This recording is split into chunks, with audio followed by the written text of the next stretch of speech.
जय श्री कृष्ण। ओम नमो भगवते वासुदेवाय। आज मैं आपको अपने YouTube चैनल के माध्यम से वट सावित्री व्रत कथा को सुनाने जा रहा हूँ। वट सावित्री व्रत कथा बहुत ही पुण्य को देने वाली है।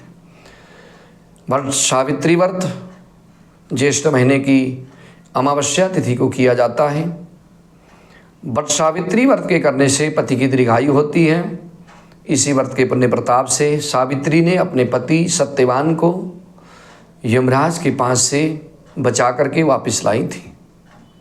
जीवन दान उनके पति को मिला था।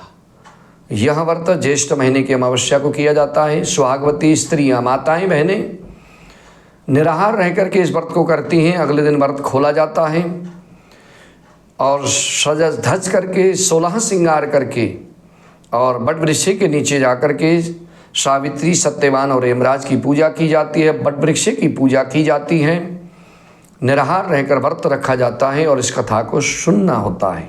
इस कथा को सुनने मात्र से ही व्रत की पूर्ति होती है।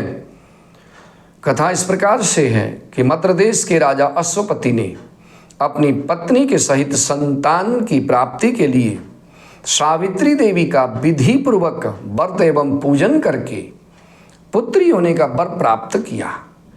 सर्वगुण संपन्न देवी सावित्री ने पुत्री के रूप में अश्वपति के घर में जन्म लिया। कन्या के युवा होने के उपरांत अश्वपति ने अपने मंत्री के साथ सावित्री को कहा कि अपना पति चुनने के लिए आप जाओ।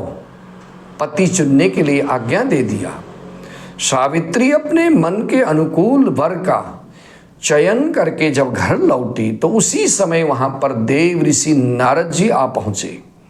जब नारद जी पधारे, नारद जी के पूछने पर सावित्री ने कहा कि महाराज, नारद जी ने प्रश्न किया कि आपने किसका चयन किया है?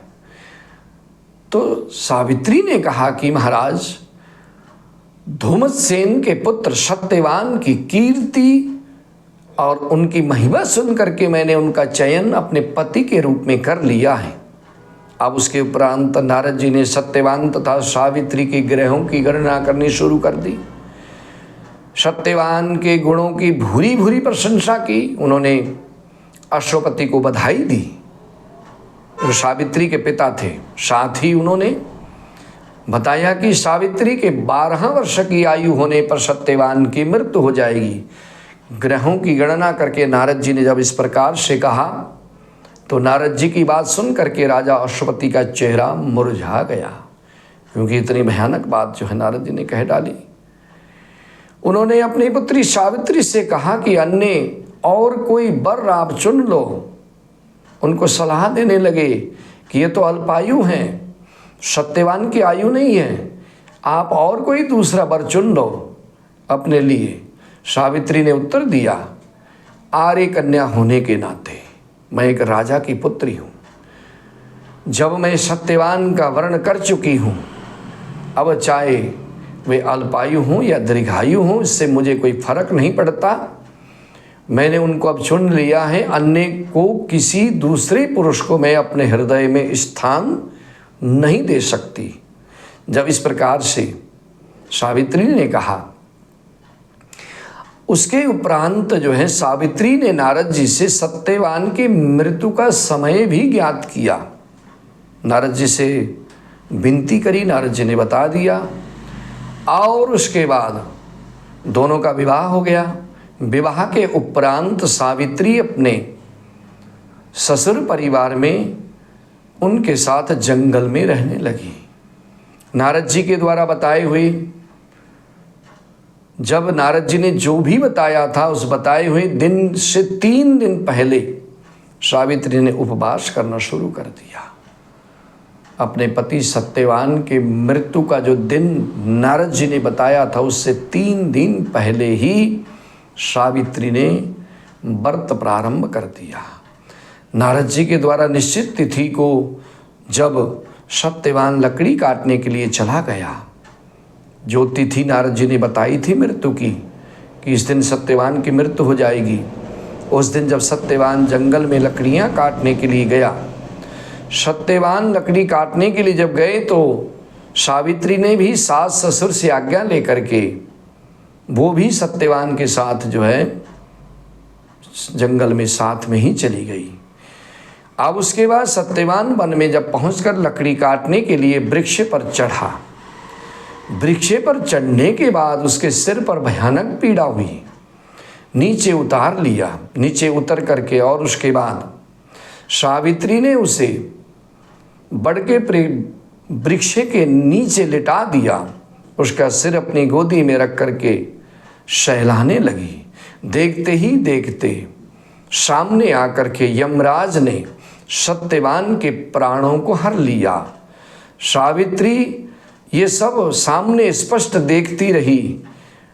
जब अपने पति सत्यवान के प्राणों को यमराज ने हर लिया, विधि के विधान के आगे वे जो है कुछ कर न सकी। सावित्री सत्यवान को वृक्ष के नीचे लिटा करके वे यमराज के पीछे पीछे दौड़ती हुई चली गई। मृत शरीर तो वृक्ष के नीचे पड़ा रह गया। सावित्री अपने पति के प्राणों को लेकर के जब यमराज गए तो उनके पीछे पीछे दौड़ती हुई चली गई। सावित्री को अपने पीछे आते हुए देख करके यमराज बोले कि तुम लौट जाओ, तुम मेरे पीछे मत आओ। यमराज ने उसको जो है लौटने के लिए कहा, परंतु सावित्री कहने लगी, सावित्री बोली कि महाराज पति के बिना मैं तो अधूरी हूँ। जहाँ पर मेरे पति वहीं पर पत्नी, वहीं पर मैं जाऊँगी। यही मेरा धर्म है, यही मेरी मर्यादा है। मैं पति के बिना तो अधूरी हूँ। ऐसा कहते हुए सावित्री यमराज के पीछे पीछे चलती हुई गई। अब सावित्री की धर्म निष्ठा से प्रसन्न होकर के यमराज बोले कि पति के प्राणों के अलावा कुछ भी मांग लो, मैं तुम्हें देने के लिए तैयार हूँ। उसने कहा, सावित्री ने अपने सास ससुर की दीर्घायु और उनके आँखों की ज्योति मांगी, क्योंकि उनके सास ससुर को दिखाई नहीं देता था। सावित्री ने कहा कि मेरे पति के माता पिता, मेरे सास ससुर, उनको दीर्घायु मिले और उनकी जो नेत्र ज्योति है वो वापस आ जाए। तथास्तु कह दिया और आगे बढ़ गए। यमराज ने वर दे दिया। सावित्री यमराज के पीछे चलती रही। वे पीछा कर रही है, वो वापस नहीं आई। यमराज ने पीछे आती हुई सावित्री को वापस लौटने के लिए बार बार कहा तो बोली, पति के बिना मैं अकेली नारी कहाँ जाऊंगी। पति के बिना तो मेरा जीवन नहीं है। यमराज ने सावित्री के पतिव्रत धर्म को देखा। उसके जो है पतिव्रत धर्म से प्रसन्न हो गए। उसकी जो निष्ठा थी, पति के प्रति श्रद्धा थी, उसको देख करके धर्मराज अति प्रसन्न हुए। फिर प्रसन्न होकर के उससे वर मांगने के लिए कह दिया कि मैं तो प्रसन्न हूँ तुमसे। तुम पतिव्रता नारी को देख करके, तुम्हारे पति के प्रति तुम्हारी निष्ठा को, श्रद्धा को देख करके मैं प्रसन्न हो गया, वर मांगो। इस पर उसने अपने ससुर का राज्य वापस दिलाने के लिए प्रार्थना की। तथास्तु कह करके यमराज फिर आगे चल पड़े। सावित्री अब भी यमराज के पीछे चल रही है। इस बार सावित्री ने यमराज से वर मांगने के लिए जब यमराज ने कहा तो उसने कहा 100 पुत्रों की माँ बनने का वरदान मांगती हूँ। उसने 100 पुत्रों की माता होने का वरदान मांग लिया। यमराज ने सोचा न समझा, तथास्तु कह दिया और वरदान दे दिया। और उसके बाद सावित्री बोली, आपने मुझे 100 पुत्रों की माता होने का वरदान तो दे दिया, परंतु मैं पति के बिना माँ कैसे बन सकती हूँ। अपना ये तीसरा वरदान आप पूरा करें। इस प्रकार से जब उसने कहा, सावित्री की धर्मनिष्ठता, ज्ञान, विवेक तथा पतिव्रत धर्म की बात जान करके यमराज ने सत्यवान के प्राणों को अपने पास से स्वतंत्र कर दिया। यानी कि जो प्राणों को पास में बांध करके ले जा रहे थे उनको छोड़ दिया। सावित्री सत्यवान के प्राणों को लेकर के वटवृक्ष के नीचे पहुंची, जहां सत्यवान का मृत शरीर पड़ा था। सावित्री ने वटवृक्ष की परिक्रमा की तो सत्यवान उसी समय जीवित होकर के खड़े हो गए।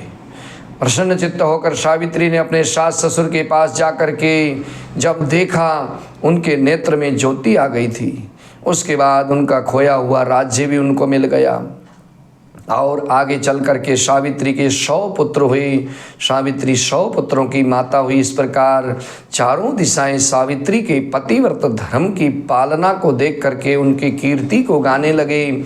सावित्री बहुत ही धर्मात्मा थी, इसलिए यह व्रत वट सावित्री व्रत जो होता है बहुत पुण्य को देने वाला, पति की रक्षा के लिए, घर में सुख शांति के लिए जो भी कोई सुहागवती स्त्रियां इस व्रत को करती हैं, इस कथा को प्रेम से श्रवण करती है, सुनने मात्र से उनकी सभी मनोकामनाएं भगवान पूरी कर देते हैं।